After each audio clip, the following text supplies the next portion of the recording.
میرے دوستوں، میں یہاں ایک جملہ کہتا ہوں، بعض لوگ اس غلطی میں مبتلا ہیں کہ اللہ کے رسول کے زمانے میں تراویح 8 رکعت تھی اور حضرت عمر نے اپنے زمانے میں اس کو 20 کر دیا۔ ایسی کوئی بات نہیں ہے۔ اللہ کے رسول کے زمانے میں بھی 20 تھی، حضرت عمر نے بھی 20 ہی جاری رکھی، تو پھر حضرت عمر کا نام لیا کیوں جاتا ہے؟ اس کی ایک وجہ ہے۔ وجہ کیا ہے؟ حضور پاک علیہ السلام نے 3 دن تراویح کی جماعت کرائی، 3 راتیں۔ چوتھے دن حضور پاک علیہ السلام جماعت کرانے نہیں آئے تو صحابہ کرام بہت پریشان ہوئے کہ آج اللہ کے رسول نہیں آئے، وہ اپنے نوافل پڑھتے رہے۔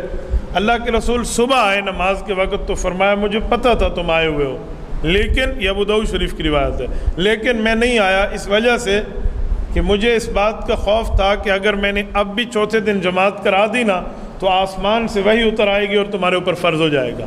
خشیت ان یکتب علیکم، صحیح بخاری میں ہے، مجھے اس بات کا خدشہ تھا کہ کہیں وحی آ جائے اور تمہارے اوپر فرض ہو جائے تو تم مشکل میں پڑ جاؤ گے، لہٰذا آپ گھروں میں پڑھو۔ حضور پاک علیہ السلام نے گھروں میں اجازت دی۔ حضرت ابوبکر صدیق رضی اللہ تعالیٰ کے دور تک یوں ہی چلتا رہا۔ حضرت عمر کا دور آیا تو حضرت عمر رضی اللہ تعالیٰ نے 2-3 کام اس میں شامل فرمائے۔ نمبر 1 فرمایا اب پورا مہینہ مسجد پڑھیں گے۔ نمبر 2 پورا قرآن پاک پڑھیں گے۔ نمبر 3 با جماعت پڑھیں گے۔ نمبر 4 پورا مہینہ پڑھیں گے۔ صحابہ کرام نے کہا امیر المؤمنین یہ کیسی بات ہے؟ حضور علیہ السلام نے تو گھر میں پڑھنے کی اجازت دی اور آپ پورا مہینہ مسجد کی جماعت کے پابند بنا رہے ہیں، وجہ؟ حضرت عمر نے فرمایا جب حضور پاک نے گھر میں پڑھنے کی اجازت دی تھی میں بھی تمہارے ساتھ شامل تھا یا نہیں تھا؟ کہا جی آپ بھی شامل تھے۔ تو کہا اللہ کے رسول نے کیا فرمایا تھا گھر جاتے وقت؟ کہا حضور پاک نے فرمایا تھا کہیں تمہارے اوپر فرض نہ ہو جائے، لہٰذا بہتر ہے کہ گھر میں جا کر پڑھو، وہی اترے گی تمہارے اوپر فرض ہو جائے گی۔ تو کہا ٹھیک ہے۔ اب حضور پاک چلے گئے دنیا سے، پردہ فرما گئے، جی پردہ فرما گئے، وہی ختم ہو گئی، جی وہی ختم ہو گئی۔ کہا اب وہی اتر سکتی ہے؟ کہا جی نہیں اتر سکتی۔ کہا یہی تو میری دلیل ہے کہ حضور پاک نے اشارہ دیا تھا جب تک میں موجود ہوں اور وہی اتر رہی ہے گھروں میں پڑھو، میں دنیا سے چلا جاؤں وہی ختم ہو جائے گی اور ختم نبوت ہوگی تو وہی اترے گی نہیں، پھر مسجد پڑھتے رہنا۔ کہ یہ حضور پاک کا اشارہ تھا۔ صحابہ نے کہا واہ کمال امیر المؤمنین، جہاں آپ کا دماغ پہنچا ہماری سوچ وہاں نہ پہنچ سکی۔ حضرت عمر کے کہنے پر یہ مسجد میں شروع ہو گئی۔ فرق یہ ہے پہلے گھر میں تھا اور اب ادھر ہے، یہ ہے، یہ نہیں ہے کہ حضرت عمر نے 8 کو 20 کر دیا۔ بابا حضرت عمر شریعت ساز نہیں ہے، شریعت پہ عامل ہے، شریعت بنانے والا نہیں ہے، شریعت پہ عمل کرنے والا ہے۔ وہ رکعتوں کو بڑھائے اور گھٹائے کیوں؟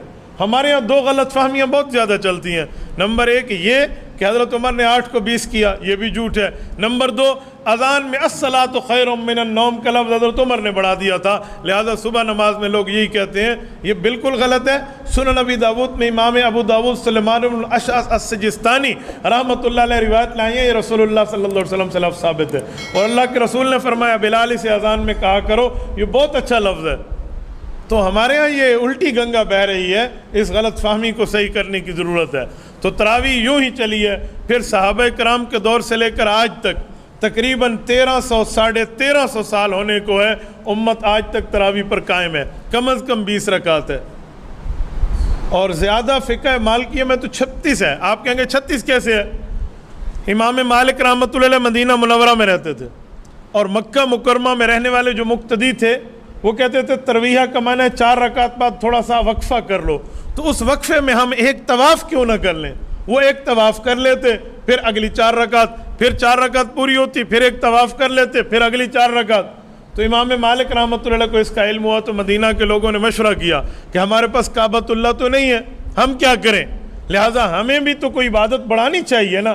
تو انہوں نے ہر 4 رکعت کے بعد 2 رکعت نماز نفل مزید ویسے اللہ سے مانگنے کے لیے پڑھ لی بطور ترویہ، راحت آرام کے لیے، تو یوں 36 بن گئی ہے، 16 رکعت اس کے نفل ہیں، ہے سنت 20 رکعت۔